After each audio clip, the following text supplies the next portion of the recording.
तो भाइयों ये देख रहा है पेड़ सामने।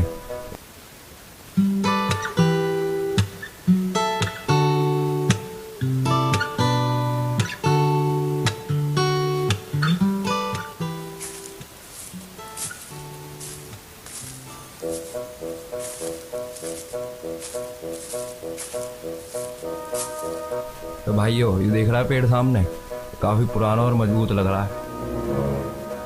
इसी की लकड़ी काम आएंगी बहुत, और दाम भी अच्छे मिलेंगे बाजार में। एक काम करो, इसे ही गिरा देते हैं। तुम ठीक कहते हो भाई, हमें इस लकड़ी का अच्छे दाम मिलेंगे बाजार में। और नहीं तो क्या, हमें ईंधन भी तो चाहिए जलाने के लिए। ओ भाई लोगों, ये क्या करने जा रहे हो तुम? क्यों काट रहे हो हमें? भाई हम लोगों ने तुम्हारा बिगाड़ा क्या है? हम पेड़ पौधे हैं, हरियाली देते हैं तुम्हें। और एक बात अपने दिमाग में बैठा लो कि मेरी एक शाखा भी कटी तो जेल हो जाएगी तुम्हें। तुम्हें पता है आजकल ओजांकियंस हर जिले में बैठे हैं कलेक्टर बन के। कैसे हो जाएगी जेल? किसी को पता ही नहीं चलेगा कि पेड़ हमने काटा है।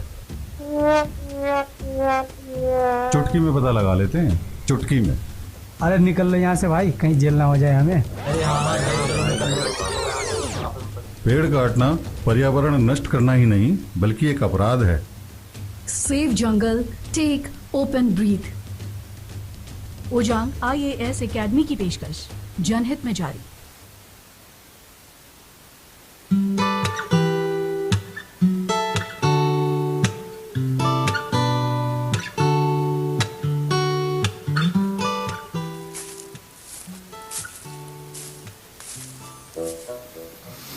गुड मॉर्निंग दोस्तों, कैसे हैं आप सभी?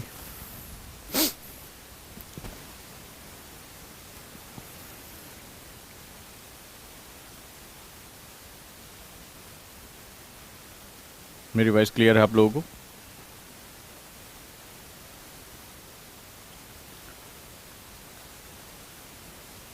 सभी ओजांकियंस को ओजांग का बहुत बहुत नमस्कार।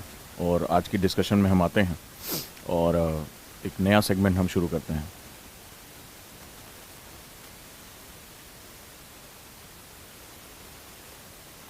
बहुत ही महत्वपूर्ण दिन है। जैसे अभी एक स्टूडेंट ने क्या होता है ना कि इंसान की एक आदत होती है शिकायतें करने की। निगेटिव और पॉजिटिव माइंडसेट में एक बहुत बड़ा फ़र्क होता है। निगेटिव माइंडसेट किसी भी सिचुएशन को शिकायत के रूप में देखता है, पॉजिटिव माइंडसेट किसी भी सिचुएशन को अपॉर्चुनिटी के रूप में देखता है। यहीं से हम अपनी शुरुआत करते हैं। मैं क्या होता है, ये शुरुआत में एक प्रोमो चला देता हूँ कि आप लोगों को तब तक कुछ एक मैसेज मिले। तब तक मैं क्या करता हूँ, मैं मैसेजेस पढ़ता हूँ बड़े ध्यान से, माइंडसेट रीड करता हूँ। जैसे मैंने एक देखा कि अभी एक बच्चे का मैसेज है कि आप बार बार टाइम चेंज कर रहे हैं और हमें बड़ी दिक्कत हो रही है, हमें बहुत परेशानी हो रही है। अच्छा, वो यूट्यूब पे ये मैसेज कर रहा है, कोई उसमें पेमेंट तो ले नहीं रहा हूँ, फ्री है सबके लिए। अच्छा, क्या होता है कि सबको पता है कि सैटरडे में क्लास नहीं लेता हूँ, ठीक है, सैटरडे में क्लास नहीं लेता हूँ, संडे क्लास नहीं ले रहा हूँ, क्योंकि इस दिन में पूरे जो मेरे एडमिनिस्ट्रेटिव वर्क है, मैनेजमेंट वर्क है, उनको मैं कंपाइल करने के लिए रखता हूँ। मैं 7 दिन काम करता हूँ, 7 डेज, मैं छुट्टी नहीं लेता। तो इस दिन जो भी मीटिंग्स होती हैं, जो भी जिनसे मिलना होता है, कोई भी एडमिनिस्ट्रेटिव वर्क है, वो सारा मैं देर रात तक ख़त्म करता हूँ। लेकिन आज मुझे लगा कि मुझे कुछ बहुत ज़्यादा इंपॉर्टेंट वर्क आ रहा है, तो मैंने कहा आज मैं सुबह क्लास लूँगा, मैं आज भी लूँगा और संडे भी क्लास लूँगा इस बार। तो क्योंकि बीच में आगे मुझे 2 दिन जो है वो गैप चाहिए होगा, तो मेरी क्लास कभी, जो भी मुझे बहुत करीब से जानते हैं कि मैं क्लास किसी भी कीमत पर नहीं छोड़ता जब तक कि कोई बहुत बड़ा एक ऐसा कॉज ना हो जाए कि मैं स्टूडियो में मौजूद ही ना हो पाऊँ या कहीं ऐसी जगह स्टक हो गया हो कि पहुँच ना पाऊँ। तब तक मैं कभी भी क्लास कैंसिल नहीं करता, क्योंकि मुझे जो सबसे ज़्यादा पूरे दिन भर में जो मेरा सुकून का समय होता है वो मेरे ओजांकियन के बीच में होता है। तुम लोग मेरी ताकत हो। तुम लोगों को जब मैं पा जाता हूँ, तुम्हारे मैसेजेस पढ़ता हूँ, तुम्हें कोई चीज़ बता पाता हूँ, तो मुझे लगता है कि मुझे मतलब एक ऐसा सीवन जैसे आपके इंसान को संजीवनी मिल जाती। मुझे क्लासेस से दूर रख दो, मैं बहुत ही परेशान सा हो जाता हूँ, तो मुझे सबसे ज़्यादा सुकून यही मिलता है। अब एक सिचुएशन ये समझना पड़ेगा, ये माइंडसेट को क्लियर करना बड़ा जरूरी, क्योंकि यूपीएससी की इस दौर में आपको अपने ऊपर ही शक आना शुरू हो जाएगा। ये धीरे धीरे होता है, ये हर चीज़ का कहते हैं ना कॉज एंड इफेक्ट होता है। तो कारण होता है जैसे कि हाँ, thank you so much sir कि आप आज गैप के दिन भी, आज छुट्टी के दिन भी आप आए और आपने आज क्लास लिया। आज आपकी क्लास नहीं होती है, ठीक है, जनरली आज पीवी सर क्लास लेते हैं, मैपिंग की क्लास होती है, आपने आज भी क्लास लिया और मैंने जो है उसको रात में अरेंज कराया। ये रात में लगभग 9 बजे मैंने कहा नहीं, मैं क्लास लूँगा, मुझे अगर सुबह का एक स्लॉट मिल रहा है, मेरी सारी मीटिंग सेकंड हाफ में, तो मैं क्लास लूँगा ज़रूर, बच्चों से बात करूँ, क्योंकि आज तो बड़ा इंपॉर्टेंट दिन है। आज तो अभी तक जो मैंने पढ़ाया है उसको आज जज करने का टाइम आ रहा है। हम देखें तो आखिर हमारे बच्चे जो मैं पढ़ा रहा हूँ वो सही भी है कि अब तो हमने जो बिल्डिंग बनानी शुरू की उसने अब शेप लेना शुरू किया है। अब आप देखिए कितना मजा आएगा आज की क्लास में।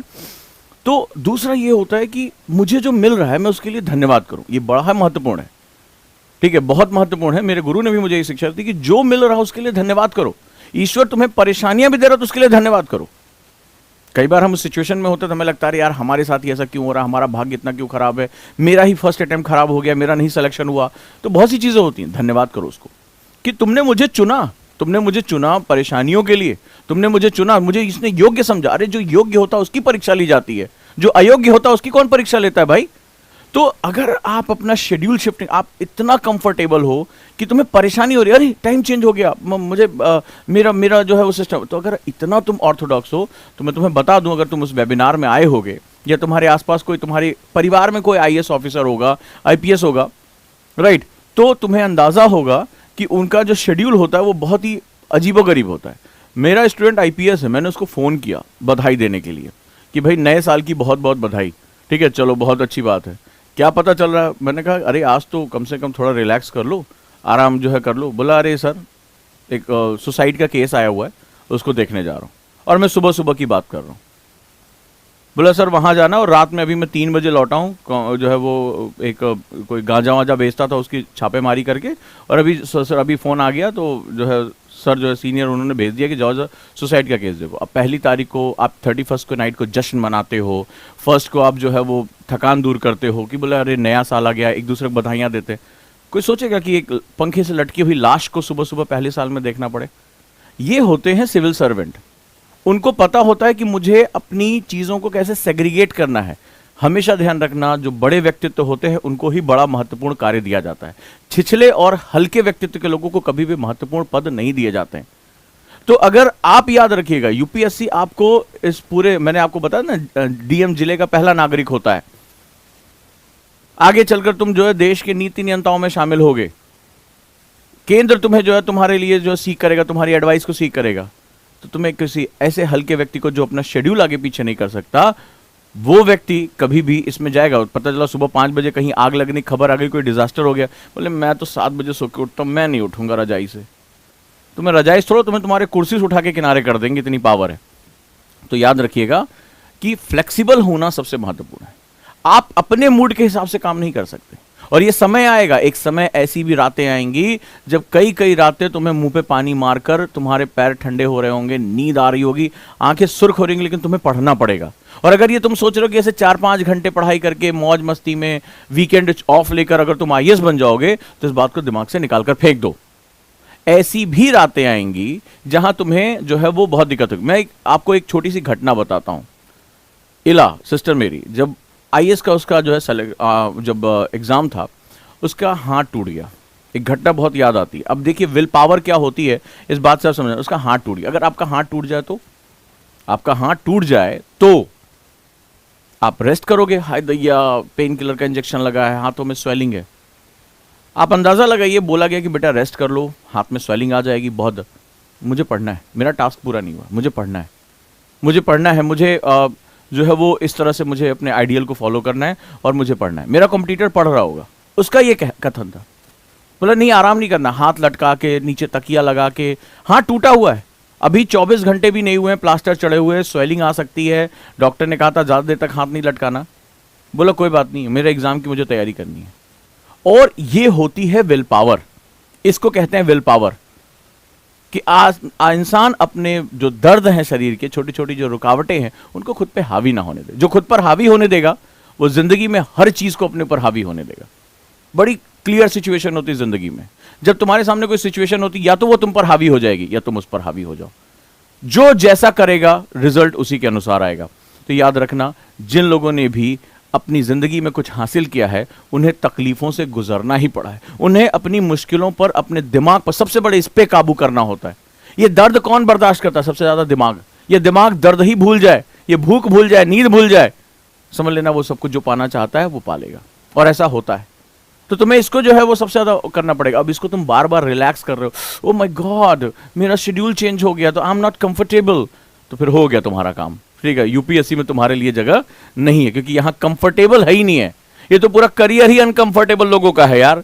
पता चला हर 2-2 3-3 दिन में खेमका साहब देखो अटैची खुल नहीं पाती है, एक शहर में गए दूसरी जगह ट्रांसफर, दूसरी जगह तीसरी जगह ट्रांसफर, रास्ते में ट्रांसफर हो जाता है। ये स्थिति हो जाती है। पता चला कि भैया खुर्राट ऑफिसर है, इसको यहाँ टिकने ही मत दो, तो फिर तुम कहा यू आर नॉट कंफर्टेबल, तो फिर हो गया तुम्हारा काम, ठीक है। तो भैया अभी से मेंटली प्रिपेयर होना शुरू करो। एक टीचर की जिम्मेदारी होती है कि अपने स्टूडेंट को वो मेंटली प्रिपेयर करे। हाँ, अलग बात है कि तुम बहुत सीरियस नहीं हो, यूट्यूब पर हो, तो यूट्यूब पे तो खैर बहुत कुछ चलता रहता है, लेकिन अगर एक भी घंटे अपने टीचर की बात सुन रहे हो और लग रहा है कि ये जीवन को परिवर्तित करने वाली बात है, तो इसके पीछे लग जाओ। तुम्हें नहीं पता कि क्या चीज जिंदगी बदल देती। कभी कभी एक लाइन जो होती है इंसान की जिंदगी बदलने के लिए काफी होती है। तो हर क्लास को उतनी गंभीरता से देखो, और शुरुआत अंदर के परिवर्तन से होती है। ये सब तो बहुत छोटी चीजें हैं, बहुत छोटी चीजें हैं। जिस दिन व्यक्तित्व का स्वाद चख लोगे उस दिन फिर ये सब चीजें बहुत छोटी। एक एग्जाम है, ये तुम समझ जाओगे, केवल एक एग्जाम है, इससे ज्यादा कुछ नहीं है। अभी तुम्हारे लिए बहुत बड़ा हवा लग रहा होगा, राइट। सो आपको जल्दी देर तक जो है सोने की आदत है, आप बाबू हो, सुबह उठने के बाद आपको एक बढ़िया सी चाय चाहिए, थोड़ा सा लग्जरी चाहिए, यू नीड सम रिलैक्स। भैया भूल जाओ, सब भूल जाओ। अब किसी ने लिखा ज्ञान बघारा कि कुछ पाने के लिए कुछ खोना पड़ता है। यहां बहुत कुछ पाने जा रहे हो और बहुत कुछ खोना पड़ेगा, बहुत कुछ। जितनी बड़ी चीज होती है उतनी बड़ी कीमत चुकानी पड़ती है। आईएएस बनने जा रहे हो यार, देश के नामी गिरामी लोगों में तुम्हारा नाम होगा, तुम्हें केवल कुछ खोना है, तुम्हें बहुत कुछ खोना है इसके लिए। तो उस बहुत कुछ के लिए तैयार हो जाओ।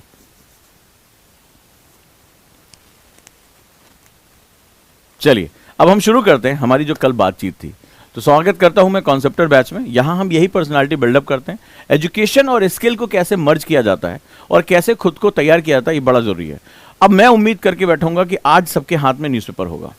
कल बहुत अच्छी एक डिस्कशन हुई थी। कल हमारी जो डिस्कशन हुई थी वो राष्ट्र को लेकर थी। पहली हमारी जो बहुत इंपॉर्टेंट डिस्कशन आई थी, मैंने आपको एक ग्राफ बताया था, राष्ट्र को लेकर हमारी एक बातचीत हुई थी, राइट।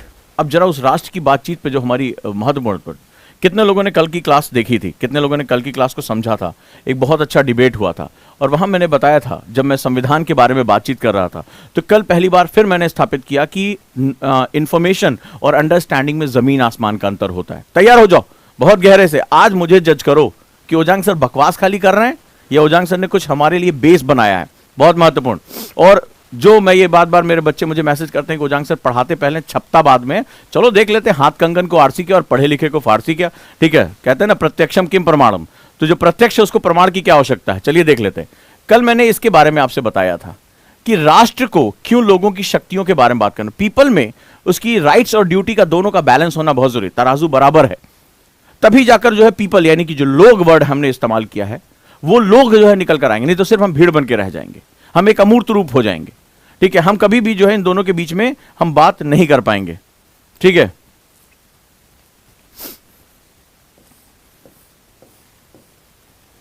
अभी जैसे एक सज्जन ने बड़ा इमोजी बना के गुस्से वाली भेजी कि क्या सर हिंदी मीडियम में आईएएस बनना बहुत मुश्किल है। अरे उससे ज्यादा एक हाईवे क्रॉस करना मुश्किल है। किसी दिन बहुत भीड़ भाड़ वाले हाईवे में जो एक्सप्रेसवे है उसमें सड़क पार करने को दूसरे कोई गाड़ी उड़ा के चली जाएगी, उससे ज्यादा मुश्किल है। जान जाने से क्या मुश्किल है। ये मुश्किल क्या होता है यार, what is the meaning of मुश्किल।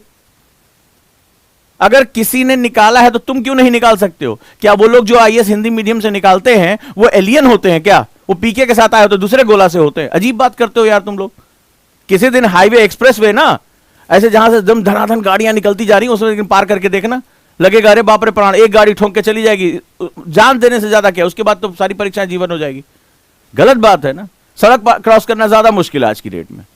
कोई भी चीज मुश्किल या आसान नहीं होती है, सारी चीज यहां होती है। Who you are. मुश्किल तो दशरथ मांझी के लिए वो जो है वो सड़क बनाना भी था, पहाड़ चीर दिया। मुश्किल तो जो है वो गौड़ा देवी के लिए जो था वो जंगल लगाना था, खड़ा कर दिया जंगल। तो दुनिया में मुश्किल और आसान नहीं होती। इंसान की सबसे बड़ी ताकत उम्मीद होती है।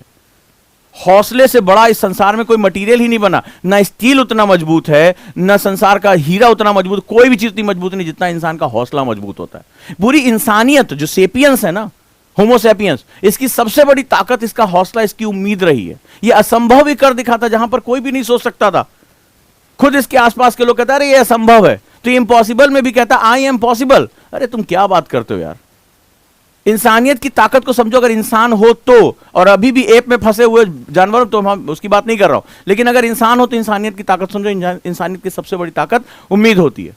और नहीं है तो अपने शहीदों को एक बार जरा उठ के सुबह सुबह एक बार उनके बारे में पढ़ लिया करो। विक्रम बत्रा जी के बारे में पढ़ लिया करो। अरे सामने गोली चल रही, पता है यार जान चली जाएगी, दुश्मन सामने खड़ा हुआ है, छुपने के लिए कोई पहाड़ी भी नहीं है, सीधी खड़ी ढाल पे है, सब कुछ पता है कि प्राण मेरे चले जाएंगे, लेकिन उम्मीद तो थी कि मुझे अपनी भारत माता पे कि जो जमीन पर मुझे दुश्मनों का कदम नहीं रखने देना है। तो इंसान को जब पता है कि मेरे प्राण चले जाएंगे, इससे बड़ी चीज संसार में क्या है? कोई है इंसान के प्राणों से भी बड़ी कोई चीज? लेकिन उम्मीद क्या थी? उम्मीद थी कि दुश्मन को अपनी जमीन से हटाना है। यह इरादा था। उम्मीद इरादों को जन्म देता है। इरादे असंभव काम करने के लिए प्रेरणा देते हैं। कहां हो तुम यार, कहां हो? पूरी इंसानियत में जिन्होंने भी बदलाव किया वो यही थे, वो यही थे जिन्हें के अंदर उम्मीदों ने क्या किया? उनकी इच्छा शक्ति को जन्म दिया। आखिर इच्छा शक्ति किस गर्भ में जन्म लेगी? हौसले और उम्मीदों के गर्भ में जन्म लेती है। याद रखिएगा इस बात को। तो आज के बाद जब भी कोई मन में ये आए ना, ये बहुत मुश्किल है, ये खत्म, तो तुम समझ लेना कि या तो तुम इसके योग्य नहीं हो, और जब योग्य नहीं हो तो फिर तुम्हें इस परीक्षा में आने की जरूरत नहीं है। और अगर तुम्हारे अंदर जरा सी भी इंसानियत है तो तुम्हें अगर अपने होमो सैपियंस होने पे गर्व है, अपने इंसान होने पे गर्व है, और तुम मानते हो कि तुम इंसान हो, तो याद रखना तुम्हारी सबसे बड़ी ताकत तुम्हारा हौसला है। और अगर हौसला है तो इच्छा शक्ति जन्म लेगी, और इच्छा शक्ति ने जन्म ले लिया तो इतिहास उठा के देख लेना, असंभव कामों को ही मनुष्य ने किया है। और यही इंसानियत के आगे बढ़ने का कारण है, और कोई कारण नहीं है। क्लियर है? तो आज के बाद ये सब मत कहना कि ये मुश्किल है, ये मुश्किल है। इंसान तो वो कहता है अरे किसी ने नहीं किया, मैं करके दिखाऊंगा। यही तो जानवरों से हमें अलग करता है। चलो आगे चलते हैं। कल बात हुई थी, कल इसके बारे में, ये रीजनलिज्म के बारे में मैंने बात किया था, क्षेत्रीय, और ये मैंने राष्ट्र के बारे में बात किया था कि जब बहुत कम समय में सारी शक्तियां, जब मेरी पहचान, जब एक बच्चे ने कहा मैं तो राजस्थानी हूं, तो एक जब वहां पे हमारी सारी शक्तियां हमारे भारतीयता के साथ जुड़ जाती है। हमारा संविधान क्या, मैंने क्या बताया, this is the spirit of the people of India. ये उसकी पहचान, उसकी परिणति है। कई परिभाषाएं हो सकती हैं, लेकिन भारत के लोगों ने कैसे अपने आप को डेवलप किया? भारत के लोग क्या चाहते हैं? भारत के लोग कौन हैं? हम किस प्रकार की सांस्कृतिक विरासत, हम किस प्रकार की ऐतिहासिक विरासत का हिस्सा है? और जब हम अपनी सारी पहचानों को राष्ट्र निर्माण में लगा देते हैं, हम ये प्रश्न पूछने लगते हैं कि मेरे कार्यों से मेरे राष्ट्र पर क्या फर्क पड़ेगा, राइट? तो यहां पर क्या जन्म लेता है?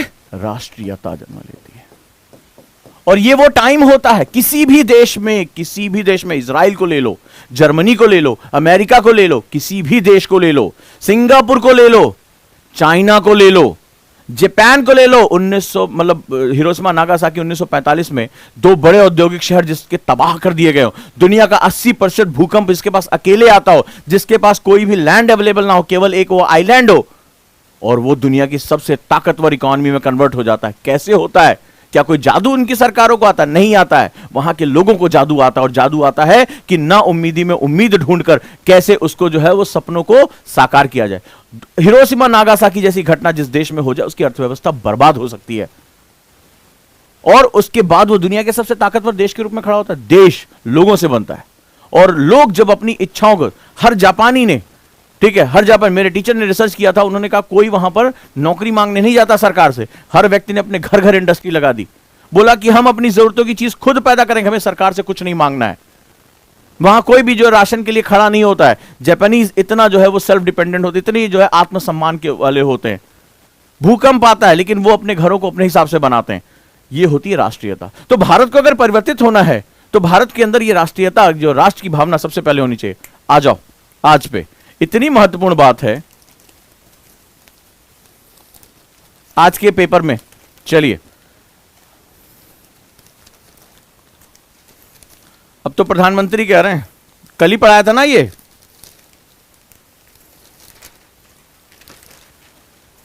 पेज नंबर 3 दैनिक जागरण है ये मेरे हाथ में, जो पेपर मिल जाए वही अच्छा है। प्रधानमंत्री ने बोला हर पेपर के लिए इंपॉर्टेंट है। राष्ट्र प्रथम के सोच के साथ बढ़ेंगे युवा तो देश को कोई नहीं रोक पाएगा। युवा शब्द का मतलब होता है भावी पीढ़ी। युवा शब्द का मतलब होता है जो परिवर्तन के साथ चल सकता है। युवा के पास होती है ऊर्जा, यूथ किसे कहते हैं? One who is more energetic, जोश होता है इसके अंदर, वो परिवर्तन की विधाओं को शामिल कर सकता है। दुनिया के बड़े से बड़े आंदोलन, चाहे वो आतंकवादी गुट हो और चाहे वो बड़े से बड़े जो है सामाजिक राष्ट्रीय आंदोलन हो, इसमें सबसे बड़ी पार्टिसिपेशन किसकी होती है? युवा की होती है। दुनिया के किसी भी आतंकवादी संगठन को देख लो, उसमें कोई बूढ़ा नहीं लड़ रहा होगा। तालिबान में तुमने जितने भी लड़ाके देखे होंगे उसमें सब कौन है? यूथ है, यूथ है सारे के सारे। दुनिया के जितने बड़े बड़े आंदोलनों में लोग लड़ जाते हैं वो कौन होते हैं? वो यूथ होते हैं। बहुत बड़ी जोश और बहुत बड़ी शक्ति होती है। तो यहां पर सबसे पहले प्रधानमंत्री ने क्या? राष्ट्र प्रथम, कल पढ़ाया था, राष्ट्र प्रथम। अब समझ में आइए कहां जाएगा, सबसे पहले कहां जाएगा? क्लियर हुआ? क्लियर हुआ? बताते जाओ। हां सर, कल आपने पढ़ाया था, आज देखो हमें यहां पर मिल। अब तुम्हें यह खबर खास समझ में आ जाएगी। अब ये नीचे अरविंद केजरीवाल क्या कर रहे हैं, अंसारी साहब क्या कर रहे हैं, इट डजंट मैटर, मेरे लिए इंपॉर्टेंट नहीं है। मेरे लिए इंपॉर्टेंट, मुझे मेरी न्यूज समझ में आ गई। ठीक है, हमारे प्रधानमंत्री ने क्या कहा, क्या कहा और किससे कहा, तो क्लियर हुआ। राष्ट्र प्रथम की भावना, क्यों ये बात हुई थी? कल ही की डिबेट थी हमारी, हाँ या ना?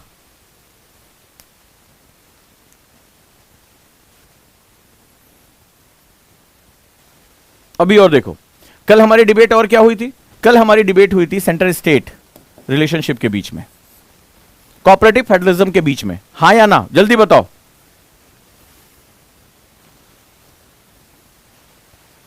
अब जरा देखते जाओ क्या क्या जो पढ़ाया है उसको टेस्ट करना शुरू करो। रेडी? चलो अब एडिटोरियल आते हैं। आज एडिटोरियल देखते हैं, आज जरा जज करते हैं इसको, कहां हम कितने पानी में, हमने क्या सीखा। ये फलाना पार्टी विकास नहीं करती, घोटाले करती, ये सब हमें पढ़ना ही नहीं, अब समझ में आ गया हमारे किसी काम का नहीं है। आ जाओ सारे एडिटोरियल, कल वाले एडिटोरियल हमारे किसी काम के नहीं थे, आज हमारे देखो। अब ये आया है, तुम्हारे काम की खबर है, प्रतिनियुक्तियों पर अनावश्यक टकराव। ठीक है, प्रकाश सिंह डीजीपी रह चुके हैं, बहुत जाने माने, पुलिस सुधार के लिए इनको जो है पुलिस रिफॉर्म के लिए इनको बहुत इंपॉर्टेंट माना जाता है। अब ये एडिटोरियल आया, इसमें क्या लिखा है? केंद्र और राज्यों के विभिन्न विषयों पर लगातार बढ़ता टकराव अत्यंत दुर्भाग्यपूर्ण है। बीते दिनों सीमा सुरक्षा बल के कार्यक्षेत्र विस्तार को लेकर कुछ राज्यों ने आपत्ति की थी। अब अखिल भारतीय सेना, जिसमें आईएएस, आईपीएस और आईएफएस जैसी सेवाएं आती हैं, के अधिकारियों की केंद्र में प्रतिनियुक्ति को लेकर विवाद खड़ा हो गया है। संविधान के अनुच्छेद, ये हमारे काम की चीज है, 312 में अखिल भारतीय सेवाओं के गठन की व्यवस्था, जो तुम्हारी सर्विस जिसमें तुम जाओगे, वो आर्टिकल 312 के अंतर्गत आता है। कौन? संविधान। संविधान बताएगा कि लोगों की स्पिरिट को पूरा करने के लिए जनसेवक क्या काम करेंगे, जनसेवक की भर्ती कौन करेगा, जनसेवक कैसे कार्य करेंगे। तो क्या होता है, केंद्र इनका चयन करता है और राज्यों में इनको जो है भेज देता है वापस। इनको केंद्र को भी तो अपना काम करने के लिए इन्हीं अधिकारियों की जरूरत पड़ती है। बहुत ही महत्वपूर्ण अधिकारी होते हैं आईएएस, आईपीएस और आईएफएस। ठीक है, ये जो है सरकार के बिल्कुल हाथ का, जिसे कहते हैं ना, सरकार के अंग है, वो बहुत महत्वपूर्ण, उन्हीं के माध्यम से सरकार काम करती है। तो कहता है कि इस विवाद को लेकर जो डेपुटेशन होता है, आप केंद्र ये प्रतिनियुक्ति पर जाते हैं, वहां पर जो है वो क्या हो गया? विवाद हो गया। कल हम लोगों ने केंद्र राज्य संबंध पढ़ा था, हाँ या ना? मुझे बताओ किस पेपर में हम रखेंगे इसको, जल्दी बताओ किस पेपर में हम रखेंगे इसको। बाकी बातें बाद में, एडमिशन वेडमिशन ये सब बाद में, अभी मुद्दे पर आओ, टू द पॉइंट बात करो।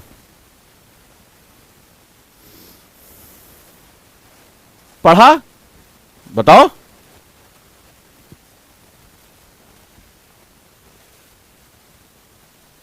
जितने नए बच्चे उनसे पूछूंगा, जो कॉन्सेप्टर में भी आए हैं, एनसीईआरटी के बच्चे, उनसे जरूर पूछूंगा। क्लास सुना है ना? तो अब चेक करो, आज तो बहुत खबरें हैं हमारे काम की।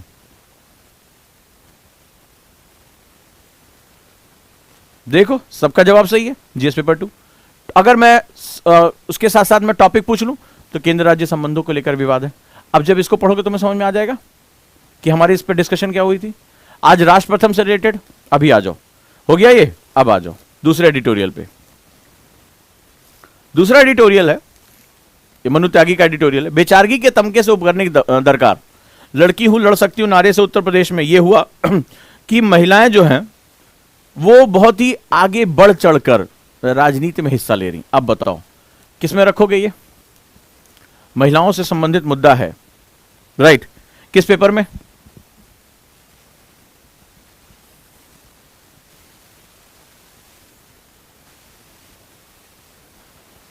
किस पेपर में आएगा?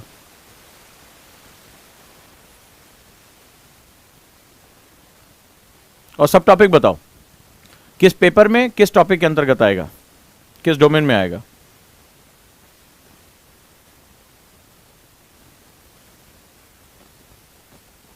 शाबाश, गुड गुड, बहुत बढ़िया।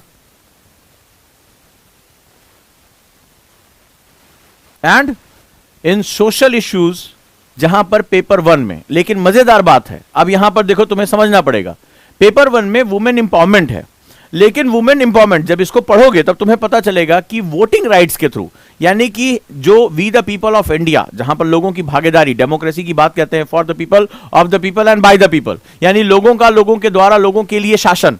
तो यहां पर पेपर 2 में जो जन प्रतिनिधित्व जो है, यानी वोटिंग राइट्स, जो उनको वोट देने का राइट मिला हुआ है, वहां से वो कौन वोट दे रहा है? कह रहा है आधी आबादी। आधी आबादी का हम किसके लिए यूज करते हैं? वुमेन के लिए यूज करते हैं। जब आज पैट्रियार्की के दबाव से निकलकर वुमेन भी अपने पॉलिटिकल पावर को एक्सरसाइज कर रही हैं, वो अपने जितने भी हमारे राजनीतिक शक्तियां उनका जो है इस्तेमाल कर रही हैं और उससे अपने प्रतिनिधि चुन रही हैं, तो प्रतिनिधियों को चुनना यानी देश की राजनीतिक व्यवस्था में जाना पेपर 2 का हिस्सा है।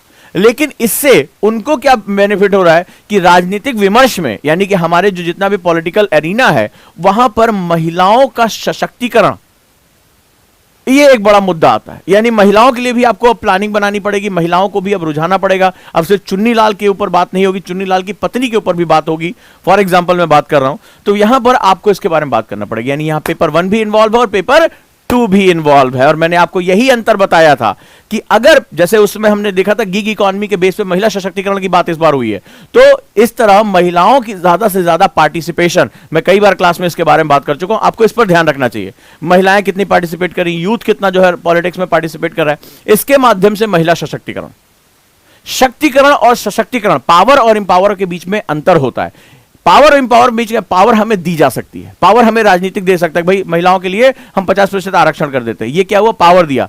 लेकिन आरक्षण तो दिया, लेकिन मैंने उसका प्रयोग नहीं किया। महिला जब अंदर से, इनका मतलब वो इंपावर, मतलब कि मुझे अपनी शक्तियों को एक्सरसाइज करने की प्रेरणा प्राप्त हो जाए। ऐसे तो हमारे संविधान में महिला और पुरुष के बीच में कोई विभाजन नहीं किया गया है, लेकिन फिर भी महिलाएं क्यों पीछे हैं? क्योंकि शिक्षा के लिए उनको आंदोलन करना होगा, किसी कुरीति के खिलाफ उनको बात करनी होगी। जब वो वर्ग अपने अधिकारों की मांग करता है, लोकतंत्र में ये बात समझिएगा, what is the difference between power and power? एक शक्तिकरण और सशक्तिकरण में क्या अंतर होता है? हमने 2 शब्द क्यों इस्तेमाल किए? एम्पावर का मतलब होता है कि जब मैं अपने अधिकारों की, अपनी जागरूकता, इन सब चीजों की मांग स्वयं करने लगूं। जब महिला समूह कहे कि मुझे लोन चाहिए, मुझे काम करना है, मुझे पढ़ाई करनी है, मुझे जो है वो मेरे लिए ये जो है सेगमेंट निकलना चाहिए, ये होता है सशक्तिकरण।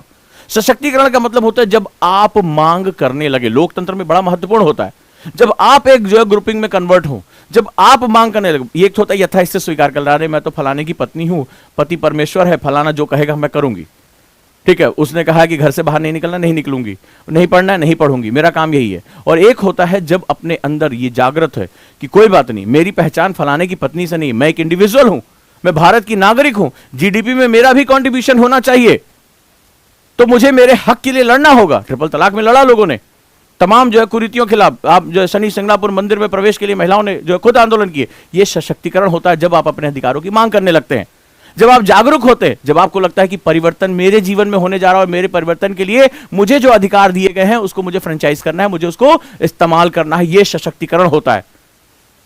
नहीं तो एक मुर्दे में तुम कितना भी अलंकृत कर दो, मुर्दा जीवित नहीं हो सकता है।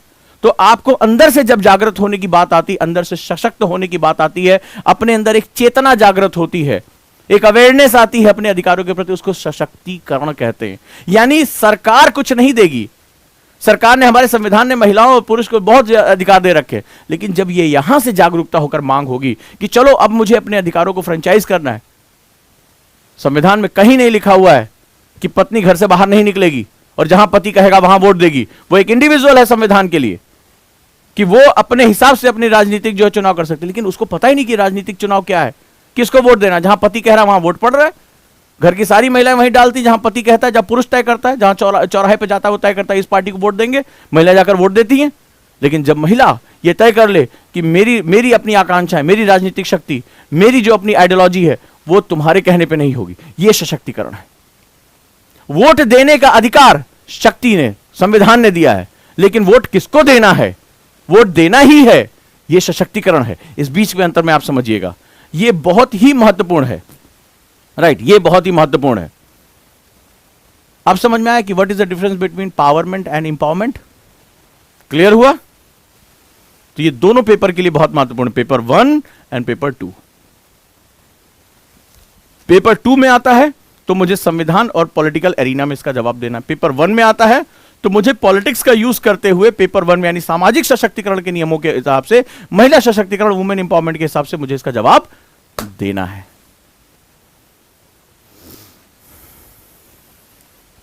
क्लियर? ये सीखा आपने, यहां पर हमारी बात हुई। चलिए आगे चलते हैं। मजा आया कुछ पढ़ने में? कुछ अब ज्यादा न्यूज़पेपर समझ में आ रहा है? अभी एक और बहुत अच्छी खबर आई है, बजट में डिमांड हो रही है विकास परक बजट की, लेकिन अभी पेपर 3 का मुझे सिलेबस डिस्कस करना है। मुश्किलों का हल निकाले बजट। फिर आया लोक लुभावन वादों पे अंकुश जरूरी, यानी रिसोर्सेज को मत डिस्ट्रीब्यूट करो यार फालतू में, ठीक है, ये बेकार के चुनावी वादे करो, और हमारे ये तो हम पहले भी पढ़ चुके हैं, ये भी हमारे काम के लिए बहुत अच्छा है। इसके बाद हमारे फर्स्ट पेज पे आया है प्रोन्नत में SC/ST को आरक्षण के लिए प्रतिनिधित्व के आंकड़े जरूरी, ठीक है, तो ये भी हमारे संविधान के अंतर्गत, ये जो है एक जो हमारे सुप्रीम कोर्ट है जो हमारे न्यायिक निर्णय की बात करता है उसको कस्टोडियन ऑफ कॉन्स्टिट्यूशन जिसको कहा जाता है, ये बहुत महत्वपूर्ण है, ठीक है। 1 साल के लिए विधायकों का निलंबन असंवैधानिक यानी कि कॉन्स्टिट्यूशन के खिलाफ ये जा रहा है। 1 साल से ज्यादा आप विधायक को निलंबित नहीं कर सकते हैं, उसको सस्पेंड नहीं कर सकते हैं, तो दैट इज ऑल्सो पेपर 2 का पार्ट है। तो अब समझ में आया, जो पहला हेडलाइन आई है वो पेपर 2 का पार्ट है, 1 साल के लिए विधायकों का निलंबन असंवैधानिक, ये भी पेपर 2 का पार्ट है। तो ये सब चीजें हैं जो है वो बहुत ही महत्वपूर्ण हो जाती हैं। अभी जैसे जैसे और हम आगे बढ़ते जाएंगे तुम्हें खबरें समझ में आनी शुरू हो जाएंगी। क्लियर? ज्योति ने लिखा सर अब इजीली समझ में आ रहा है, और अभी पढ़ना है, ज्यादा आडंबर नहीं करना है, हमें पहले पेपर वाइज उसको कैटेगराइज करना है कि आखिर इसको किस पेपर के साथ रिलेट करेंगे। हम डायनेमिक पोर्शन को सिर्फ पढ़ेंगे, स्टैटिक के साथ उसको ऐड करेंगे, धीरे धीरे हमारे विकास का क्रम शुरू होता है। चलिए आगे कल हमने पढ़ा संघ एवं राज्यों के कार्य का उत्तरदायित्व, ठीक है,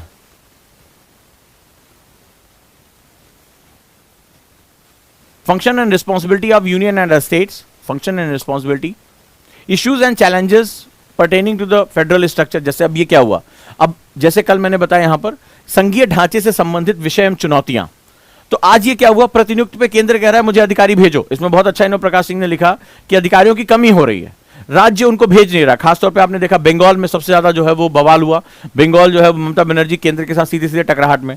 तो जब अगर केंद्र और राज्य लगातार टकराएंगे तो वहां पर क्या होगा, जो हमारा फेडरल स्ट्रक्चर है वो डिसॉल्व हो जाएगा। तो आज का जो एडिटोरियल है दैट इज वेरी इंपॉर्टेंट, आप इसको यहां पर पढ़ सकते हैं और इसके साथ सीधे सीधे जोड़ सकते हैं। संघीय ढांचे से संबंधित आपने देखा इससे पहले राज्यपाल की नियुक्तियों को लेकर लगातार इस तरह के बवाल होते रहे, तो जो सेंट्रल ऑफिसर हैं उनको लेकर इस तरह से बात होती रही, BSF को लेकर बात होती रही, ठीक है, क्योंकि राष्ट्र को एक अलग मुद्दा देखना होता है और जो स्टेट है उसको एक अलग मुद्दा देखना होता है। तो कई बार ये जो अलग अलग जो है वो रीजनल पॉलिटिक्स और नेशनल पॉलिटिक्स ये कभी कई बार जो है वो टकराहट का कारण बन जाती हैं। स्थानीय स्तर पर शक्तियों और वित्त का हस्तांतरण और उसकी चुनौतियां।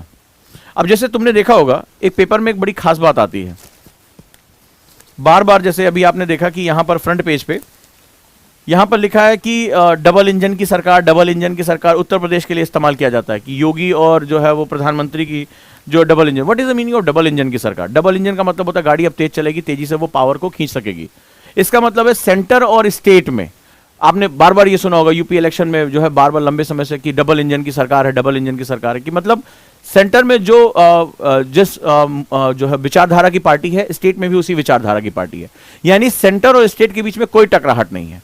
तो अगर स्टेट्स जो है वो रिसोर्सेज मांग रहा है उसको मिलेंगे, जो डेवलपमेंटल प्रोजेक्ट्स हैं वो बहुत आसानी से क्लियर हो जाएंगे। तो इससे क्या होगा, जो डेवलपमेंटल प्रोजेक्ट्स हैं वो क्लियर हो जाएंगे, फंड आसानी से मिल जाएगा, प्रशासनिक दक्षता बनी रहेगी। तो सबसे ज्यादा लाभ किसको होगा? स्टेट में कौन रहता है? स्टेट में देश की जनता रहती है, उस देश के लोग रहते हैं। तो आपके जीवन में जब सड़कें मेरे बन जाएंगी, अब जैसे इसमें आया तो इसमें एक बहुत ही अच्छा आर्टिकल आया हुआ है, देखिए ये भी आपके पढ़ने के लिए, हाईवेज के लिए। ये देखिए हाईवे सेक्टर को मिल सकती है बूस्टर डोज। ये हालांकि जीएस पेपर 3 का पार्ट है, लेकिन इसको हम लोग पेपर 1 में, क्योंकि भाई सशक्तिकरण, इसमें बहुत अच्छी एक बात लिखी है कि 2014 में 91,287 किलोमीटर की सड़क थी हमारे पास, राजमार्ग जो नेशनल हाईवेज थे, जो अब 1,40,995 किलोमीटर पहुंच गए। और सबसे बड़ी बात है, मैंने हमेशा भी कहा था कि गडकरी साहब मेरे बहुत ही फेवरेट मिनिस्टर में से एक हैं, उनको बहुत पसंद करता हूं मैं, क्योंकि वो चुपचाप अपना काम करते हैं। कोरोना टाइम में भी 40 किलोमीटर प्रतिदिन के हिसाब से उन्होंने राष्ट्रीय राजमार्गों का निर्माण किया, बहुत ही, और इसको बहुत ही नए नए तरीके से, नई नई टेक्नोलॉजी, कचरे से सड़क बनाना, प्लास्टिक को डाल के सड़क बनाना, ठीक है। अभी आपने देखा कि जो ये हमारा नारियल का खोल होता है उसको जो है उसको मिक्स करके नई नई सड़कें बनाना, रिसर्च को बढ़ाना। तो ये बहुत ज्यादा, आप आश्चर्य करिए कि इसमें जो हुआ है, मेरे जितने भी स्टूडेंट जानते होंगे कि इंफ्रास्ट्रक्चर क्या होता है। मैंने हमेशा एक सड़क का एग्जांपल लिया, तो इंफ्रास्ट्रक्चर की परिभाषा मुझे बताओ, अगर मेरा स्टूडेंट मुझे सुन रहा है तो मैंने एक सिंपल सी बात कही थी, इंफ्रास्ट्रक्चर क्या होता है, what do you mean of infrastructure. तो इसमें क्या होगा कि जब इसकी मैंने परिभाषा बताई, सेल्फ सस्टेन इकोनॉमी को जन्म देता है। अगर आपको भारत में रोजगार बढ़ाना है चीज, तो आपको सड़क बनानी पड़ेगी, आपको इंफ्रास्ट्रक्चर डेवलप करना पड़ेगा, ठीक है, आपको ये तमाम चीजें देनी पड़ेंगी। अब उस कंडीशन में क्या होगा, इंडस्ट्रियल कॉरिडोर अपने आप डेवलप होंगे। जब इंडस्ट्रियल कॉरिडोर डेवलप होंगे तो नौकरियां जनरेट होंगी, अपने आप रोजगार मिलेगा सबको। तो वहां पर जो मैंने आपसे एक डिस्कशन किया था कि यहां पर क्या हो रहा है कि अब मान लीजिए राज्यों को, मान लो उत्तर प्रदेश को, ढेर सारे नेशनल हाईवे वहां से गुजर रहे हैं। तो जब नेशनल हाईवे गुजर रहे हैं तो वहां की जनता को फायदा होगा ना। ये गाजीबाजीपुर इतना पिछड़ा हुआ इलाका था, ठीक है, इसको ही नेहरू जो है आए कि बोले अरे बहुत गरीबी है, लोग गाय के गोबर से, भैंस के गोबर से अनाज के दाने निकाल के खा रहे हैं, लेकिन डेवलपमेंट तो नहीं हो रहा है। डेवलपमेंट तो तब होगा जब लोग तुमसे भीख थोड़े ना मांग रहे हैं, भारत के लोग भिखारी थोड़े ना है।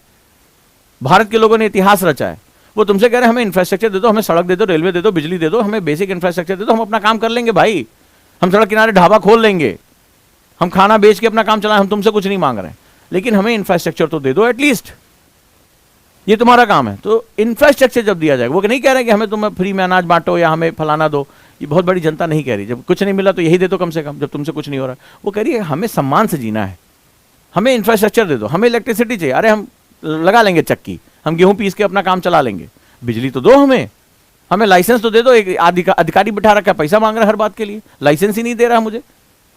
जैसे मैं काम बढ़ाता हूं रोज पहुंच जाता है छापा मारने के लिए, कभी ये डॉक्यूमेंट कहां, कभी वो डॉक्यूमेंट, जिंदगी भर डॉक्यूमेंट बैठ के बीनता रहूं, और डॉक्यूमेंट लेने देने के लिए आपको पैसा देना पड़ेगा, क्यों करना है, मेरे सहूलियत दे दो। देखो यही भारत जो है कहां पहुंच जाएगा। और इतिहास गवाह है कि अंग्रेजों ने इतना जो है अपनी फैक्ट्री का किया, हमारा मलमल का कभी वो टक्कर ही नहीं ले पाया, हमारे रेशम का, हमारे जो है जूट का, हमारे कपास का, हमारे वस्त्र उद्योग कभी टक्कर ही नहीं ले पाया। अंत में हार गया, हाथ कटवा दिए, 34% जो है, 32% जो है टैक्स लगा दिया, सब कुछ कर लिया, फिर भी महारानी भारत के कपड़े को पसंद करती थी। तो हमारे पास हमेशा से ताकत रही है। हम भारत के लोग, जो हमारे बाबा साहब अंबेडकर ने जो एक विजन रखा था, हम भारत के लोगों से जब उन्होंने बात की थी, तो इसी एक लाइन में संपूर्ण भारत है। हम इसी छोड़कर सब कुछ पढ़ते हैं। हमें राइट्स पढ़ाने की बात करते हैं, मांगो मांगो कुछ मांगो, सरकार से मांगते रहो। ये हम भारत के लोग, ये जो लाइन है ना, यही मेस्मराइज करती है, ये आनंदित करती है, ये अभिभूत करने वाली लाइन है। ये उनकी विजनरी दृष्टिकोण का जो है परिणाम है। हम भारत के लोग, इतने में ही संपूर्ण जो है भारतीयता समाहित हो गई। हम भारत के लोग, ये 4-5 शब्दों में संपूर्णता एक अपने आप में आ गई है। क्लियर? फिर कहता है स्थानीय स्तर पर शक्तियों और वित्त का हस्तांतरण, उसकी चुनौतियां। स्थानीय स्तर में what is the meaning of, कितने लोग इस शब्द को जानते हैं? Devolution of power and financial up to the local level and challenges. तुम मुझे बताओ, पढ़ा है, सुना है? फिर से कह रहा हूं, devolution of power and finances, power and finances, ध्यान से अंडरलाइन करो इसको, up to the local level and challenges therein. यानी स्थानीय स्तर पर शक्तियों और वित्त का हस्तांतरण, उसकी चुनौतियां। सिलेबस की गंभीरता समझते जाओगे, तुम्हें पता चलेगा यार ये कह कुछ रहा है। ये वही है कटप्पा वाली मूवी का जो बोलता रहता है ना, दूसरा वाला ट्रांसलेटर करता है, ये वही है। इतना बड़ा जाल इसके अंदर फेंका है, जिसने इसको ढंग से नहीं समझा वो, अभी इसके अंदर तुम्हें क्वेश्चन दिखाऊंगा, अगर प्रीवियस ईयर पेपर खुला होगा प्री का और मेंस का, खोल के रख लो सामने, अभी तुम्हें दिखाऊंगा क्या मजा है इसमें। ये यूपीएससी कितना जाल फेंकता है, वो कैसे शब्द तुम्हारे सामने रख रहा है और पूछेगा कुछ और। हाँ जी बताएं, हर एक शब्द पे ध्यान दो। स्थानीय स्तर पर शक्तियों और वित्त का हस्तांतरण और उसकी चुनौतियां। शब्द है पहला स्थानीय, लोकल। दूसरा कह रहा शक्ति यानी powers, power means that is constitution power given by the constitution. वित्त, फाइनेंसेस, हस्तांतरण, ट्रांसफर, उसकी चुनौतियां यानी कि चैलेंजेस इन द ट्रांसफर। अब मुझे बताओ, शाबाश। कई बच्चों ने कहा पंचायती राज, बिल्कुल। क्या सिर्फ पंचायती राज? क्या म्युनिसिपल्स नहीं? हमारा जो 73rd अमेंडमेंट था, जिसमें हम 3rd लेवल पे, यानी कि हमने प्रजातंत्र को, जो लोकतंत्र है, वहां पर हमने 3rd लेवल पे उसको पहुंचाया, तीसरे स्तर पर। क्यों? पहले ये समझो मोटिवेशन क्या है इसका। ठीक है, आपको बहुत अच्छे जिन लोगों ने जो है बात की कि नाम है डिसेंट्रलाइजेशन ऑफ सेगमेंट। पर सवाल है क्यों, वाई? भारत की बहुत बड़ी आबादी, जब आज़ादी के बाद से हम अगर भारत को देखेंगे तो 190 सालों की जो हमारी गुलामी अंग्रेजों ने की, हमारी पूरी अर्थव्यवस्था, हमारी पूरी सामाजिक व्यवस्था, हमारी इकोनॉमी, सोसाइटी, हमारे कल्चरल सेटअप, सबको उसने डिस्ट्रॉय किया। अभी परसों जो मैकाले वाला नई शिक्षा नीति पर जो आर्टिकल आया था, आप लोगों ने पढ़ा होगा, बहुत चर्चा में भी रहा, तो उसमें यही था, उन्होंने सब कुछ हमारा पूरा सेटअप डिस्ट्रॉय कर दिया। 1947 में एक ऐसा भारत मिला जहां बहुत ज़्यादा हमारी 92% आबादी अशिक्षित थी, 2% हिस्से में हमारे पास इंफ्रास्ट्रक्चर था, हमारे जो है लगभग 95% बच्चे कभी स्कूल नहीं गए, तो बहुत बड़ी आबादी, बहुत पिछड़ापन था। 80% आबादी जो है वो एग्रीकल्चर डिपेंडेंट थी, ठीक है। हमारी जीवन प्रत्याशा, लाइफ एक्सपेक्टेंसी मात्र 32 साल थी। तो ये हमें गिफ्ट मिला था, एक विभाजन गिफ्ट मिला, लाखों लोगों की मृत्यु हुई इसमें, वो हमें गिफ्ट मिला। अब ऐसे राष्ट्र का निर्माण करना था, कितना बड़ा चैलेंज था। लेकिन इस पूरी प्रक्रिया में हम कई बार भटके, कई बार हम समझ में नहीं आया कि हम सोशलिज्म की तरफ जाएं, हम कैपिटलिज्म की तरफ जाएं, हम मिक्स इकोनॉमी की तरफ जाएं, हम ये करें या वो करें, सरकार सब कुछ बनाएगी या निजी क्षेत्र भी आएगा। तो हम बार बार गलतियां करके सीखने की कोशिश करते रहे, और ये जो हमारी अलग अलग पहचानें थी वो धीरे धीरे बहुत ही ज्यादा विकराल होती चली गई। एक लंबा गैप आता है जहां पर हम तेजी से अपने आप को उभार नहीं पाते हैं। भारत के साथ आजाद हुए बहुत से देश तेजी से आगे बढ़ते चले गए, लेकिन भारत उतनी तेजी से आगे नहीं बढ़ पाया, और धीरे धीरे नतीजा ये रहा कि हमारे जीवन में जो परिवर्तन होने थे वो नहीं हो पाए। इसका सबसे बड़ा नुकसान किसे हुआ? वो जो सेंटर ऑफ इंक्लूजन, यानी जो केंद्रीय शक्ति जो शहरों से दूर था, गांव में था। अब गांव में ना इंफ्रास्ट्रक्चर पहुंच पा रहा है, ना एजुकेशन पहुंच पा रही है, ना तुम्हारा हॉस्पिटल फैसिलिटी पहुंच पा रही है, यानी कि मुझे अपने जीवन को परिवर्तित करने की जो भी चीजें मौजूद थी वो नहीं पहुंच पा रही थी। और सब कुछ क्या, वो बेचारा टुकटुकी लगाए देख रहा है, केंद्र कुछ देगा, कोई फलाना ठिकाना योजना चलती थी, वो स्टेट तक आते आते ही खा पी के सब खत्म हो जाए, बेचारे को पता ही नहीं। मैंने देखा कि एक बार जो है वो ग्रामीण लोगों के लिए जो एड था, ठीक है, ये मतलब 15-16 साल पहले की बात है, तो एड इंग्लिश पेपर में दिया हुआ था कि वो समथिंग नाम लिखा था कि गरीब कल्याण योजना समथिंग या कुछ ऐसा, उससे पहले की बात है, आम आदमी फलाना योजना। तो वो किस में दिया हुआ था? इंग्लिश के न्यूज़पेपर में। अब बेचारा उस पर समोसा रख के खपर खपर खाया जा रहा है, नीचे उसका ऐड दिया हुआ है, उसको क्या पता यार क्या लिखा हुआ है, उसको नहीं पता चल रहा है, उसके जीवन में कोई परिवर्तन नहीं आ रहा है। तो ये हुआ कि यार सबसे बड़ी बात कि उसको शक्ति का अनुभव कराओ कि वो भी इसमें पार्टिसिपेशन कर रहा है, वो भी है, वो सिर्फ 5 साल में एक बार अंगूठा लगाने, वोट देने के लिए थोड़े ना आ रहा है, वो भी इसका पार्ट है। तो वहां पर क्या हुआ? एक थर्ड टायर सिस्टम की शुरुआत की गई, डिसेंट्रलाइजेशन ऑफ पावर किया गया, हालांकि उतनी तरीके से नहीं किया गया। अब ध्यान से समझना, यानी हमने जो पंचायती राज या हमने म्यूनिसिपल्स की भाई अपने अपने क्षेत्रों की बात करो, बड़ा महत्वपूर्ण है। मान लो तुम्हारे यहां नाली टूट गई है, ठीक है, पानी जो है सीवर का घरों में आ रहा है, तो तुम प्रधानमंत्री को पत्र थोड़ा लिखोगे, आदरणीय प्रधानमंत्री जी नाली टूट गई है, पानी घर में घुसे जा रहा है, ठीक है, इसको चिट्ठी नहीं चेतावनी समझो, जल्दी बनवाएं। क्या करोगे? ऐसा होता है? नहीं होता ना, कि प्रधानमंत्री नाली टूटवाने जो टूट गई है या सड़क में गड्ढा हो गया है तो उसके लिए मुख्यमंत्री या प्रधानमंत्री को चिट्ठी, तुम्हें उसके लिए अपने स्थानीय शासन की जरूरत पड़ेगी। अब सवाल यह है, ठीक है, फॉर एग्जाम्पल, कि पहली बात तो मैं अपने आप को एम्पावर्ड, मेरे आसपास के लोग ही एम्पावर्ड हो, हम राजनीतिक चेतना के बारे में बात करें, डेमोक्रेसी में आपसे उसके बारे में बात करना जरूरी है। बहुत लंबे समय तक हमारे लोग, अरे भैया ये हमारा काम थोड़े ना है, ये कह के वो दूर रहे, ठीक, पॉलिटिक्स का हिस्सा नहीं बने। तो जब तक तुम राजनीति का हिस्सा नहीं बनोगे, राजनीति को हम थोड़ा गलत शब्द में देखते हैं, लेकिन ये होता है कि अपना शासन चलाने की जो नीतियां होती हैं उसके लिए हम अवेयर हो जाएं। तो पहला हुआ कि स्थानीय शासन आना चाहिए, उसके लिए हमने जो है अमेंडमेंट किया, हमने जो है वो नया जोड़ा, इसके लिए हमारी किताबों में ढेर सारा जो है वो डॉक्यूमेंट्स दिया हुआ है। पर दूसरा की पर्पस क्या है? दूसरा एक हुआ शक्तियां कितनी होंगी। तो शक्तियों में धीरे धीरे परिवर्तन, समाज में धीरे धीरे परिवर्तन आता। हम कोई चीज करते हैं, हमें गलतियां पता चलती हैं, सुधारते हैं। पहले पुरुषों को अधिकार दिया गया, धीरे धीरे लगा कि यार यही मौका है कि गांव में स्थानीय महिलाओं को भी, जो सबसे ज्यादा पैट्रियार्की का प्रभाव है, पितृसत्तात्मकता का प्रभाव है, जो जकड़न है, सामाजिक जकड़न जिसे हम लोग कहते हैं, सामाजिक रूढ़ी है, वो हमें गांव के क्षेत्र में ज्यादा दिखाई पड़ता है। तो हमने 243D, आर्टिकल 243D में डाल दिया कि महिलाओं को हमने आरक्षण कर दिया, सीटें महिलाओं के लिए आरक्षित कर दी, कई सीटें। तो क्या हुआ? महिलाएं निकली, भले चाहे पति के नाम से निकली, वो प्रधानपति का एक पोस्ट आया, लेकिन धीरे धीरे ऐसा हुआ कि उन्होंने अपनी जो शक्तियों को फ्रेंचाइज करना शुरू किया, क्योंकि संविधान ने शक्तियां मिली। लेकिन शक्तियां जब बात करता है तो एक और बड़ा बवाल है। बवाल क्या? ये क्वेश्चन कम से कम 5 बार आया, कम से कम 5 बार, प्री में भी और मेंस में भी। तो ये हुआ कि भाई मान लो मेरी शक्ति है कि मैं नाली बनवाना चाहता हूं, खड़ंजा, प्रधान जी खड़ंजा बनवाते हैं, होता ना गांव में, अगर तुम लोग रहे होगे, प्रधान जी खड़ंजा बनवा दीजिए, दरवाजे तक खड़ंजा आ जाए, तो हर आदमी जुगाड़ रहता है प्रधान जी को जो है वो कोई ना कोई अपना जो है वो बहला, हमारे घर के सामने से भी नाली निकलवा दीजिए ना, हमारे घर के सामने से भी नाली निकलवा दीजिए, खड़ंजा निकलवा दीजिए, ठीक है, देखिए पानी भर जाता है। तो होता है कि नहीं होता? अब मान लो तुम्हें खड़ंजा बनवाना है, बहुत बड़ी उनकी आकांक्षाएं नहीं है कि स्पेस रॉकेट जो है वो यहाँ बुला दिया, टेस्ला की जो एलन मस्क से बोलो टेस्ला यहीं पार करे, वो बेचारे वो नहीं कहते, वो कहते हैं खड़ंजा हो जाए, नाली हो जाए, वो जो नहर है टूट गई है उसको सही हो जाए, खेत में पानी आ जाए, बिजली आ जाए, बस इतना ही जो है वो बेसिक उनकी रिक्वायरमेंट होती है। लेकिन अगर ये इच्छा है, this is known as wish, कि खड़ंजा मेरे घर के सामने आ जाए, या जो नाली बजबजाती रहती है, नापदान बोलते हैं उसको, गड्ढा खोद के उसमें घर का सारा गंदा पानी उसमें चला जाता है, तो वो हट जाए क्योंकि उसमें मच्छर मक्खियां सब आ जाती हैं, हैजा वैजा बहुत बीमारियां हो जाती हैं, तो जो सीवेज सिस्टम वहाँ पे हो जाए, नालियाँ से निकल जाए पानी वहाँ पे, तो इस तरह की बस उनकी जो है रिक्वायरमेंट होती है।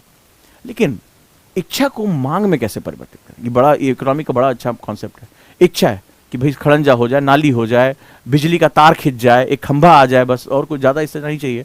लेकिन ये इच्छा है, मांग को परिवर्तित करने के लिए तुम्हें चाहिए फाइनेंसेस। क्या चाहिए? वित्त, फाइनेंसेस। लेकिन ये वित्त एक होता है वित्त दान में देना।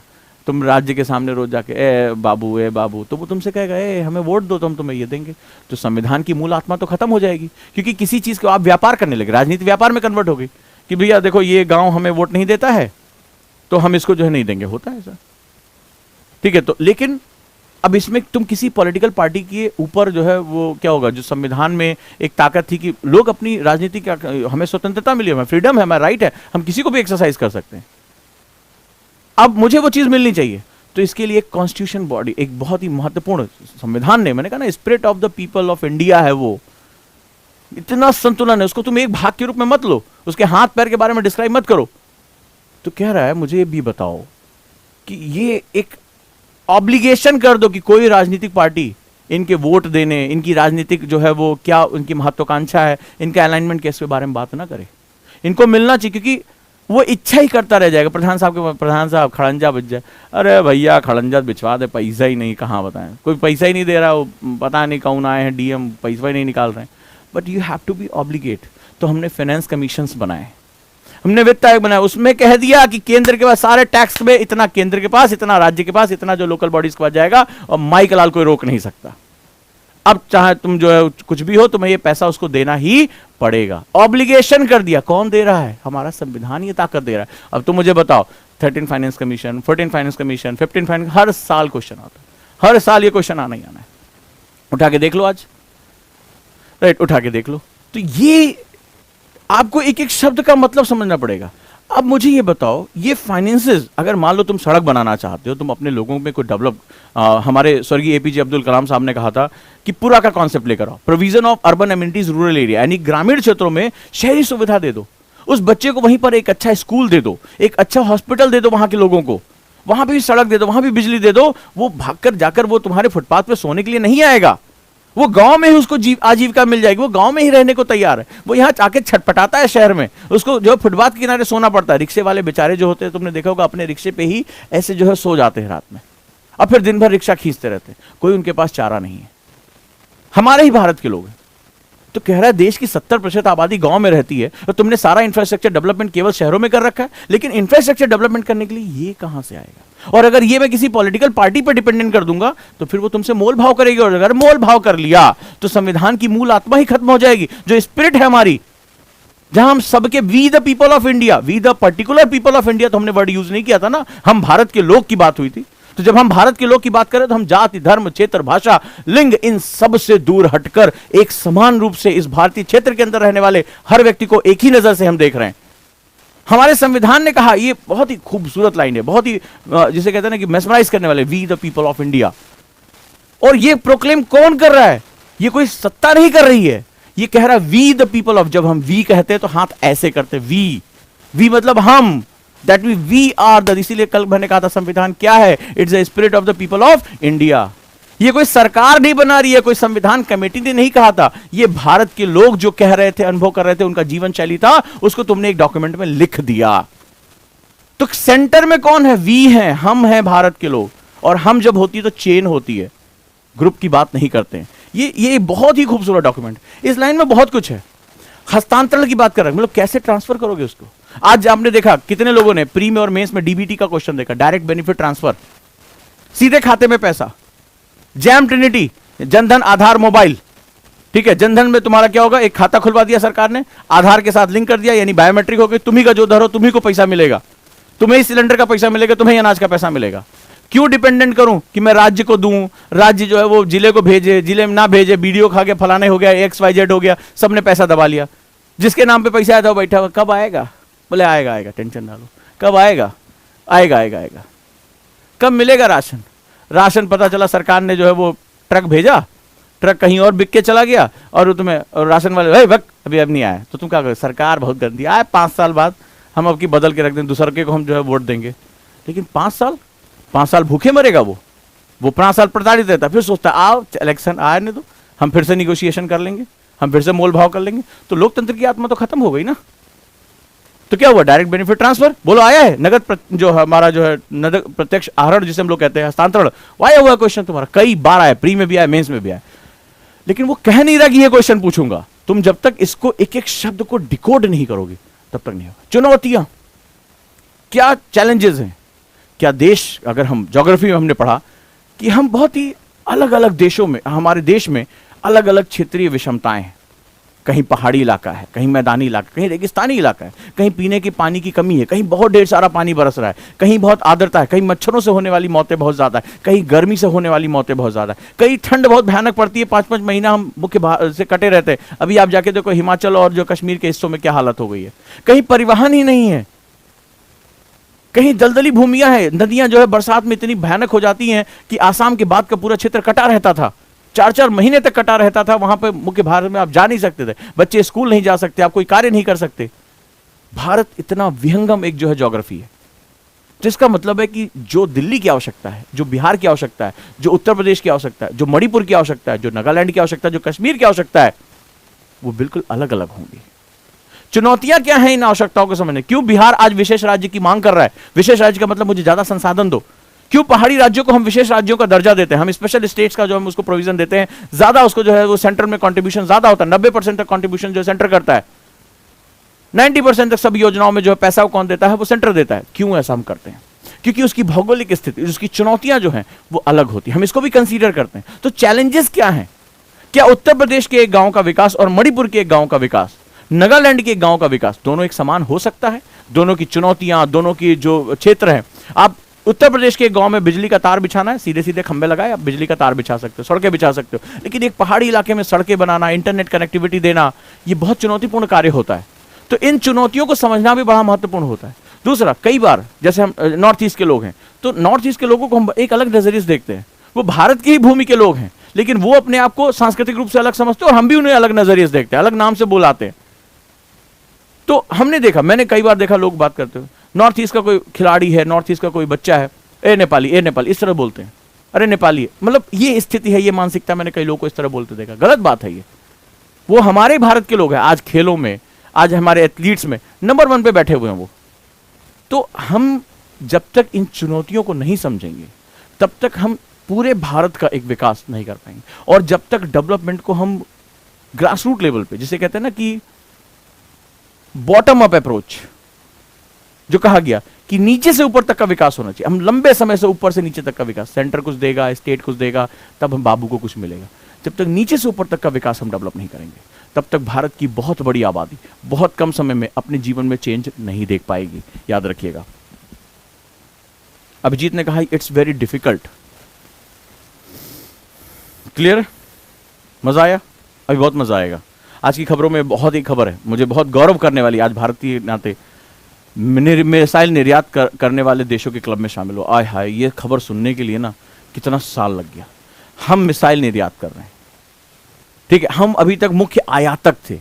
ये है भारत की शक्ति। और तुम निश्चित करोगे कि आजादी से पहले तक भी हम आयुध फैक्ट्रियां हमारी बहुत ज्यादा निर्यात किया करती थी। आज जाकर भारत, अभी तक हम दुनिया, कारगिल वॉर में हम अमेरिका से गोलियां मांग रहे थे, दे दो यार, दागनी है हमें।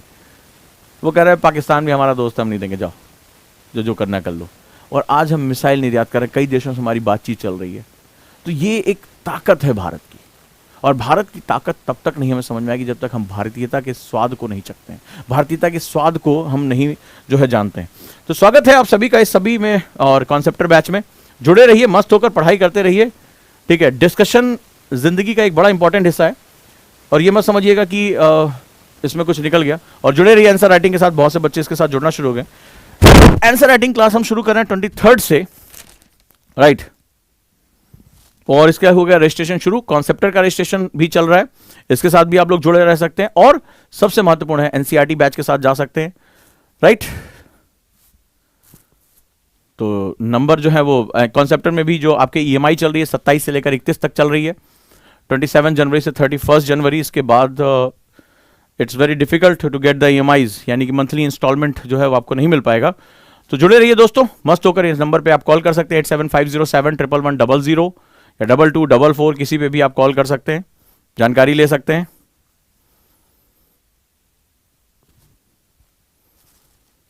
कौन कौन से बैचेस हैं? Conceptor batch, NCERT, IAS pre special शुरू हो गया, आईएएस प्री की टेस्ट सीरीज हमारी शुरू हो गई, एनसीईआरटी की टेस्ट सीरीज मात्र 499 रुपए में, उसके साथ भी जुड़ सकते हैं। English grammar batch Ravi Bajaj sir के साथ शुरू हो रहा है। ऑप्शनल में मेरे जो क्लासेस हैं ज्योग्राफी की और पीएसआईआर की क्लासेस हैं, और सीसैट 1 तारीख से शुरू कर रहे हैं रविंद्र जो है वो विजेंद्र सर, तो इनके साथ भी आप लोग जुड़े रह सकते हैं, क्लासेस देख सकते हैं, पढ़ाई कर सकते हैं। मेंस की क्लासेस मेरे साथ जो है वो आप आ सकते हैं। जुड़े रहिए, मस्त होकर पढ़ाई करते रहिए। और सोचिए, यूपीएससी में अब तुम्हें लग रहा होगा थोड़ा सा, कई बच्चों को लग रहा होगा, कई क्वेश्चन पूछते हैं सर मेन वाला कब पढ़ाएंगे। अब तुम्हें समझ में आ गया होगा कि मेन ही चल रही है पढ़ाई, और एग्जाम में क्वेश्चन आज जाकर देखना। आज मैंने क्या किया, डीबीटी के बारे में बात की है, आज मैंने स्थानीय गवर्नमेंट की बात की, आज फाइनेंस कमीशन की बात की है। आज जाकर देखना, पहले ये देखना कि आज के डिस्कशन से कितने क्वेश्चन तुम्हें प्री और मेंस में मिल जाएंगे। तो मेरे पढ़ाने का उद्देश्य भी तो होना चाहिए कि आखिर मेरे पढ़ाने से अखबार में छप जाए और मेरे पढ़ाने से न्यूज़पेपर में आ जाए। क्योंकि एक कहावत है, बड़ी ध्यान से सुनना, जो चर्चा में है वो पर्चा में है, जो चर्चा में है वो पर्चा में। कई कुछ साल पहले मेरे मुंह से निकला था, जो चर्चा में मतलब one who is in the current affairs, one is a newspaper, that is the चर्चा में है, वो पर्चा में यानी यूपीएससी के पेपर में है। तो जो चर्चा में है वो पर्चा में है, याद रखिएगा। तो वही मैं लिंक करने की कोशिश कर रहा हूं। अभी जो मैं मेहनत कर रहा हूं, कुछ दिन बाद तुम्हें इसका इतना, अभी मुझे पेपर 3 में जाने दो, पेपर 4 में जाने दो, तुम्हें लगेगा न्यूज़पेपर अब मेरे लिए कुछ बचा ही नहीं इसमें। बहुत आसानी से 40 मिनट 45 मिनट तुम्हारा न्यूज़पेपर कवर होगा, अपनी क्लास के साथ उसको जोड़ पाओगे। फिर उसके बाद जब मैं ज्योग्राफी पढ़ाऊंगा, उसके बाद जब मैं इकोनॉमिक्स तो तुम्हें लगेगा हाँ यार सर ने पढ़ाया है, क्लास में सर आते हैं, न्यूज़पेपर से शुरुआत करते हैं, मेरा हाईली अपडेटेड नोट्स तैयार हो रहा है। हाईली मतलब किसी के पास इतने अपडेटेड नोट्स नहीं होंगे आपके पास जितने अपडेटेड नोट्स मैं यहां लेकर चलूंगा। क्लियर है? तो वो तब तुम्हें जब हर चीज करंट के साथ जुड़ी होगी, तुम्हारे लिए चीजें बहुत आसान हो जाएंगी।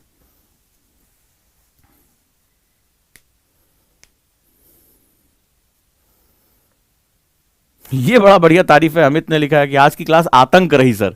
अच्छा, थैंक यू सो मच भाई, नए लोगों की नई नई वोकैबुलरी है, हनी सिंह की जनरेशन के हो, ठीक है। चलिए, थैंक यू सो मच, जुड़े रहिए।